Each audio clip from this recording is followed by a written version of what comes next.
నేను doctor M Venkateswararao, Venkata Padma hospital senior paediatrician, Vizianagaram.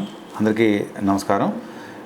మాకు ఈ మధ్యకాలంలో కామన్గా హాస్పిటల్కి వచ్చినప్పుడు పేరెంట్స్ అడిగే ఒక రకమైన క్వశ్చన్ ఏంటంటే, మన ఆగస్ట్ మంత్లోకి వచ్చినా సరే సమ్మర్ చాలా పీక్గా ఉండడం మూలంగా, సార్ మరి బేబీ మనకే దాహం వేస్తూ ఎక్కువ నీళ్ళు తాగుతున్నాం కదండి, మరి బేబీకి కూడా మనం వాటర్ పట్టొచ్చా అని చాలామంది క్వశ్చన్ అడుగుతుంటారు అన్నమాట. అది 6 months లోపు ఉన్న ఏ బేబీకి ఎక్స్క్లూజివ్ బ్రెస్ట్ ఫీడింగ్ తప్ప ఏ రకమైన నీళ్లు కానీ, బయట నుంచి గ్లూకోజ్ నీళ్ళు కానీ, లేకపోతే తేనె నీళ్ళు కానీ అలాంటివి ఏవి 100% మనం పట్టకూడదు, గ్రేప్ వాటర్తో సహా.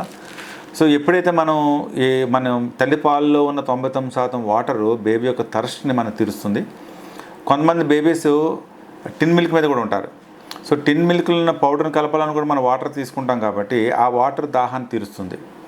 చాలా వరకు ఎప్పుడైతే మనం బయట నుంచి కానీ మనం సమ్మర్ ఉన్నదని ఉద్దేశంతో నీళ్ళు కానీ పడితే వాడు అతి చిన్న కడుపు భాగంలోకి ఎప్పుడైతే వాటర్ చేరుతుందో కడుపు ఫుల్ అయిపోతుంది. మిల్క్ తాగడం అనేది తగ్గించేస్తారన్నమాట బేబీస్. అదొక నష్టం ఇంకోటి ఉంటుంది. రెండోది, ఎప్పుడైతే ఒక థర్డ్ పర్సన్ నన్ను ఇన్వాల్వ్ అవుతాడో బేబీకి వాటర్ పడడంలో, బేబీకి ఇన్ఫెక్షన్ ఛాన్సెస్ కూడా మనకి ఎక్కువ పెరుగుతుంది అనమాట.